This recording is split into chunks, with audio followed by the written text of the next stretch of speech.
ፀጋእካ እውን ድሌተዩ ኣዝያ ንፍዕትን ተሓዝነካ ሰብ ድማ እዮም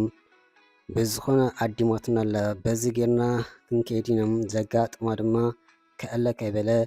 ነታ ምጮቲ ጓላን ርእይዋ ኣይፈልጥን ዝበለቱ ኣቡኣን እንዳዘከረ በቲ ዝሓበቶም ኣድራሻ መሰረት ናብ ገዝ ባናና ኣራንሺ ፅሟቅ ብሽኩቲ ገለ ተወሰኽቲ ኣስቤዛታት ሒዞም ኣበሉ ገዛ ኣርኦም ድማ ኣሻቦም ክልቲኦም ከምዛ ዝተማኸሩ ደንገፁ ብጣዕሚ ፀበብ ሓንቲ ዓራት ኣቱን ኣብ ጠቅዕቲ ገዛያ ተኸሪያ ትነብር ሰማሓወይ እንኳን ኣብ ዘመቕቲ ገዛይ ብሰላም ምስ ኣርክኻ መጻኻ መጻኹም በል ገዛይ ከምዛ ትርአያም ጓለይ ድማ ኣጋጣሚ ደቂሳ ጸኒሓትኩም እንታይ ከዚ ኩሉ ኣስቤዛ ሽኽም ኣለይ ኣታ ሰማሓወይ ምስ በለቱም ፀገመሉን ልዋሚን ሓፍተይ እዚ ከዓ ፍጹም ይበሃል ድሓርካ ኣልዓልን ታሕትን ከይትብሊ ኣይንድንጉን ኢና ክንከይድ ኢና ምስ በሎም ሰላም ፍጹም ድሕሪ ምባል ፀገም የለን ጠዕምቲ ቡን እሞ ግድን ክትሰትዩኹም ገዛ ዘፍርዮ ምብላዕ ድማ ግድነት እዩ ኣይመስለካን ሰማሓወይ ምስ በለቶም ኣቀይ ከምዚ ዓመታት ተፋለጦ መሲልኩም ከምቲ ዝዕለለኒ ሌላኩም ይሓፂዩ ከምዚ ኢልኩም እንባብኩም ግና ከየገርምን የተረፈን ምስ በሎም ጽቡቕ ኣለኹም ሌላና ናይ ሓንቲ መዓልቲ እያ ግን ድማ ሳሚ ጥዑይ ሰብ ምዃኑ ክርዳእ ግዜ ይውሰድኩን ብሽሓንቲ መዓልቲ 1000 ዓመት ከም ዝፈልጦ ኮይኑ ዝስምዖኒ ምስኡ ካብ ዝፈላለዩ እንዳሕር ዝሓበኒ ሓሳባት ሞራል ተስፋ ዝያዳ ኮይኑ ከምዚ ዝኣመሰለ ለባን መስተውዓሊ ፀግዒ ዝኾነኒ በጋጠም ፈጣሪ ዘራኸበኒ ብልቢ ዘመስግኖም ኣነ ክንደይ በሰላ ዘለኒ መስገደል ዘሕልፍ ዘለኹ ሰብ ኣብ ጎኒ ኮይኑ ኣጅኽ ዝብለኒ ሓሳብ ልቢ ዝሰምዓኒ ሰብ ክፈጥረለይ እውን ናይ ዘውትር ጸሎት ነይሩ እቲ ኩሉ ዝከኣሉ ኣምላኽ ንሳሚ ዝቐረበለይ ወላድ ኣሌላና ናይ ኣዝዩ ሓፂር ግዜ ይኩን ለባም ሓው ከም ዝረኸብኩ ዝስምዓን ወይ ዝቆፅሩ ንሱ እቲ ክቡር እግዚኣብሔር ኣምላኽ ይመስገን ምስ በለት ዘገርም ይበለ ፍጹም ልዋም ሓፍተይ ኣጆኺም ብኣያት ዝሰከፊ ኩሉ ግዜ ድማ ኣብ ጎኒ ክመሓዊ ከለኹም ከም ቀደም ከጥራሕ ስንኽንኺ ስጓልኪ ዓቢ ምስ በላ ሓራይ ሰማሓወይ ኣታ ዘረባ ጥራይ ኮይነ ዶ ሓቀኝ ኢድኩም ተሓፀቡ እስከ ክንበልዕ እንዳበለት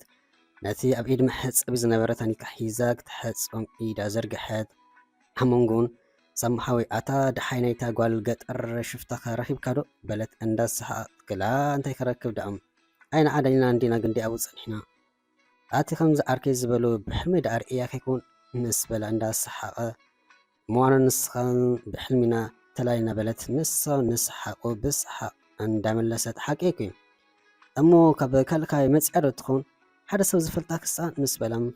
ድሓን ሰማሓወይ ትሸገር ሓደ መዓልቲ ትድውለልካ ትኾን ወይም ብገለ ትራኸቡ ትኾኑ ዋይ ትምህርትኻ ጥራሕ ግበር መኣዲ እንዳቀረበት ተዘረበት እሞ ኩሉ ምስ ኣዳለወት መንበር ስሒባ ምስኦም ኮፍ በለት ደንጉን ክብሎ 10 ግዜ ካብ ዝተስእ ብሓደ ኩሉ ክቐርቦ ኢለዮም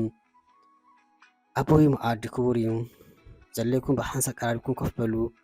መኣዲ ተመስኪኑ ክሳብ ዝለዓል ሓደ እኳ ከይትስኢ ዝብለና ከም ዝለመ ሕቆን ከብድን ከይኮና በለት ብሕዙ መንፈስ ኣቦኣ ጣኒሳ ካብ ትመፁ ከምቲ ዝድለ ገፅ ኣሒባን እዩ ሓንሳ ምስ ኣመርኣውን ብዙሕ ቅልሒሉ ኣይፈልጥን ካብኣ ብዙሕ ነገር ይፅበ ስለ ዝነበረ ልቡ ተሲሩ ሓዚኑ በቲ ቅድሚ መርኣ ዘጥነሳሙ ፈትዩ ተመሪኦም ተኻኽ ዘበላሙ ዝፈትሐቶ ሰብኣያ ነበር ኣይቀሰነትን በዚ ብስድርኣ ብጣዕሚ ተወፅኦም ጓላ ቤና ስና ነኺሳ ትዕብዘላ ብሓዘን ተዋሓይጣ ዘዝተባሓለ ሳሚ ኣዋሓቀኺም መኣዲ ክቡር እዩ በስመ አብ ኢልና በሊእና ተመስገን ኢልና ድማ ክንትስኣለናም ሽኦቁን ጠረዋላ በሊእና ዝተባረኸ ስለ ዝኾነ ንኣገብ እንዳበለ ነቲ እንጀራ ክትፀብሑ ሓበሮም ካብዚ እንተኣወፅያ እውን ነቲ ኣብ ገጀፍ ሸሓኒ ተነፂፉ ዝነበረ 2 እንጀራ ብፀብሒ ሽሮ ግርም ገይራ ኣተርከሰትሞ ሓዲኹም በሉ ባርኹና ክትብል ኢዳ ሰደደት 2 ኣሮኽ መኒ ኣብዝ ዓይነቱ ተጠማመትሙ ሳሚ ሽኡ ኢዱ ሰዲዱ ቆሪሱ ባርኹም ፍጹም ኣርኩ ክሕጎስ ምስርኣዮም ኣላ ፍፂ ኣበይ ከይትበሓል ሓፈሪኻ ፀሒካም ድሓር ከዓ ገና ናይ ኮሌጅ ተምሓራይ እንዲኻ ዘለኻ መን ኣሪካ ከይብለካዩ ምስ በለ ሳሚ ልዋም ትቕብል ኣቢላ ኣታ ሰማሓወይ ዕድመኮ ፀጋዩ እቲ ቀንዲ ሕቶ ዝለዓል ግን እንታይ ኣፍሪካ ዝብል እዩ ገለ ሰባት ስቕ ኢሎም ጊዜኦም ንኸንቱ ዝባኽኑ ኣለዉ ግዜ ግና ደው ኢሉ ኣይጸበየካን እዩ። ንቕድሚት እምበር ንድሕሪት ዝምለስ የለን። ክንኣርግ እምበር ናብ ንእስነትና ክንምለስ ዘይሕሰብ እዩ። ስለዚ ዕድመኻ ብግቡእ ምጥቃም ናይ ለባማት ምርጫ ኣይመስለኩም ምስ በለት ሓቂ ክበሉ ክልቲኦም ብሓባር ዝብላዕ ተበሊኡ ስተቡን ተሰትዩ ተመሳጊኖም ድሓያ ከም ዝገብር ሓቢሩ ምስ ፍጹም ናብ ገዝኦም ኣበለም። ፍጹም ወዲ ኣስመራ ስለ ዘይኮነ ሰንበት ብሓንሳብ ገዛ ሓዲሮም ሶኒ ብንግሁ ናብ ኮሌጅ ከብሉ እዮም።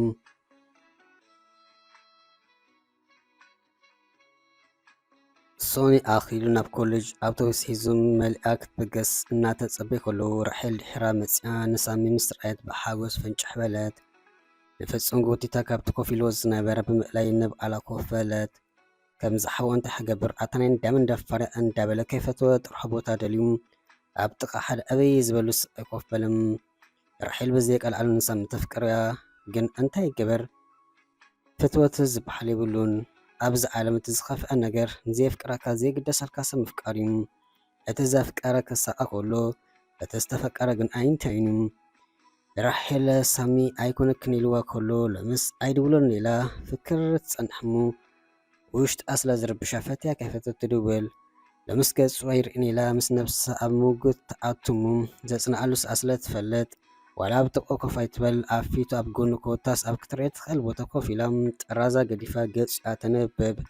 ከምኡ ከም ዘይኮን እንዳፈለጥካ ዘፍቀረ ሰብ ዝረኽቦ ብዙሕ እዩ። መዓስ ደኣልካ ክትላለኒ ምስ ኣፍቃሪትካ በለት ኣተኲራ እንዳጠመተት ቀስ ኢለ ይላለየኪን ምሽ ናይ ወርሒ ግዜ ዕድል ኣለኒ ምስ በላ ኣነ ክኣበፅ ኢልካ ኢኻ እምበር ኣፍቃሪት ከም ዘይብልካ ሚእቲ ካብ ሚእቲ ርግፀኛ ዕድል ኣይገበርኩን ሰብ ኢለ እምኒ ኣፍቂረ ንኣ ስጠመት ኩላ መዓልትስ ክንደይ ተፅላኣክያ ልክዕ ከምዚ ኣብዚ ጎኒ ዘሎ ሰብ በለት ንእባ ራሒላ ናይቲ ፃረፍ ምስ በላ የፅላኣካ ማለት ፀርፊ ድዩ ኣበይ እሞ ዝፈተውካ ኮይነ እምበር ፀርፍስ ከመይ ከም ዝመስል ፅቡቅ ገይረ መስማዕ ኸዋ ነይረ በለት። ናይቲ ፊኒስትራ መጋረጃ ክትከፍት ፀጊ ኢላቶ ኢዳ እንዳሰደደት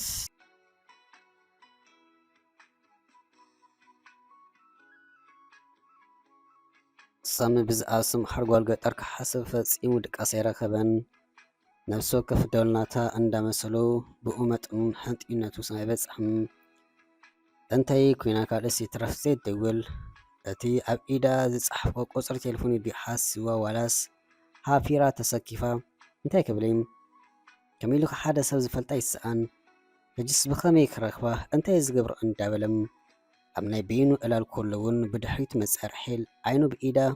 ብምሽፋን ኣነ መነይ ምስ በለት ድምፂ ቀይራ ብስምባለ ክርሓ እኳ እንተፈተና ከይተንቀሳቀስካ ንገረኒ ምስ በለቱም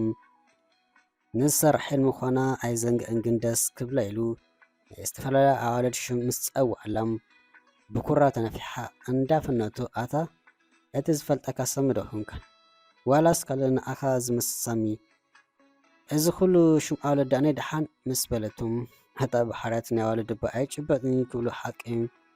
ክትሕጎስ ኢለ ከምኡውን ተበልኳስ ድሮ ኮርያ እንዳበለ ብውሽጡ ከራስና ኢሉ እውን ኣሽማት ኣብ ሃይ ስኩል ከለኹ ኣፍቀርቲ ዝነበራይን ምስ በለም ኪድ ግናይ ተራስና ለሓምሽ እንዳበለት ሓውሲ ናይ ፍትወት ዓይነት ኣብ መንከቡ ጠፋ በለቱም። ዘይፈልጠኩም ፍቁራት ትመስሉ በይን እንዳፀኒሕኩም ኣብቲ ገዛ ሓሰስ ኢለ ስኢነካ ምስ በሉ ፍጹም ኣብ መንገዲ ረኺቡ ሳክት ንፋስ ክሕረም ኢለዋ ክገብር ፀኒሒ ሃፍትናኻ ክትስለኒ ያግደ ፀኒሓ ጠቢላ ትርብሸና ምስ በለም ትርብሸካ ሰብ ከመን ረኺብካ ዕድለኛ ኢኻ ክንደይ ኣላ እንዶ ብፅሚ ኣዋልድ ተሳቐ ዘላ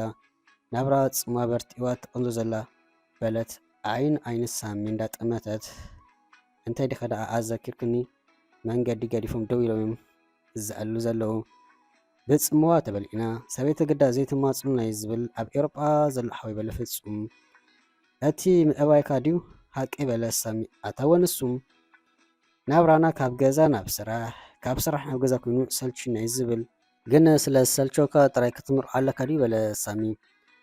ስለ ሰልቾካ ጥራይ ትምርዖ እንትኾንካ ደኣ ዋላ ምስ ንሓወሩ መጨነቒትካ ከምዘይትኾነካ እንዳፈለጥካ ካብ ፅማ ዝተገላገልካ መሲልካ ክትምርዖ ኢኻ ማለት እዩ። ስለዚ ስለ ዝፀመወካ ክትምርዖ ዘይኮነስ ክትምርዖ ስለ ዘለካ ክትምርዖ ኣለካ። እዚ ማለት ግና ትርጉም ሓዳር ብግቡእ ተረዲእካ ሓላፍነት ዝስምዓካ ሰብ ክትከውንን ነብስኻ ኮንካ ነታ ጓል ሰብን ተወልዶም ደቅኻ ክትከውን ኣለካ። እዚ ክኸውን ድማ ዓይኒ ብለይ ስኒ ብለይ ጣኒንካ ክትኣቱ ይብልካን ምሻለካ ብዝተኻለካ መጠንሲ ህድእ ክትብል ክተመዛዝን ኣለካ ብሓደ ምስ በለ ፍፁም ንስኻ ቃቃኻ መሻኽ ንሳቶም ከዓ በፅሟ ተበልዒሙ ኮኑ ፅሟ ደኣ ግድን እዩ ግን ድማ ኣይሰሙን ሳለስቲ ካብ ምፍታሕ ትዕግስትን ዓቕልን ወሳኒ እዩ ንኣኻ ትመስል ንክትረክብ ኩሉ ንፈጣሪ ገዲፍካ ውራይ ትምሕርትካ ድዩ ስራሕካ ምግባር ምስ በለም ሳሚ ጥራዩ ለባም ዝመስለን ነይሩ ሞ ለባም ባይኻ በለት ራሄል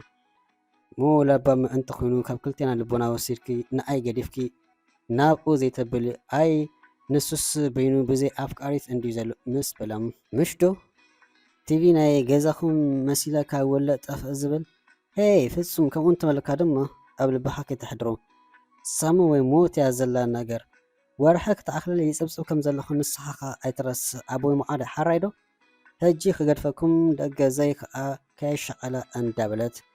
ንሓራ ወሲኻ መንገዲ ናብ መደቀሲ ዕዳ ኣበለት